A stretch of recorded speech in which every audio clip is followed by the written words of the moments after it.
Вот как можно сделать пазл своими руками. Нам понадобится множество палочек от мороженого, распечатанная картинка, фотография или рисунок, который вы хотите использовать для пазла, ножницы или канцелярский нож, клей ПВА. Убедитесь, что палочки чистые и сухие. Плотно приложите палочки друг к другу на ровной поверхности, чтобы получилась прямоугольная или квадратная форма. Нанесите тонкий слой клея ПВА на всю поверхность собранных палочек.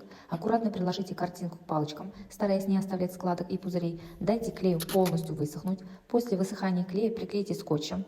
Затем осторожно разрежьте картинку и палочки между собой с помощью канцелярского ножа. Старайтесь резать ровно по границам каждой палочки. Перемешайте получившиеся элементы пазла и начинайте собирать. Этот простой проект отлично подходит для детей и взрослых. Он позволяет проявить творчество и создать уникальную игрушку своими руками.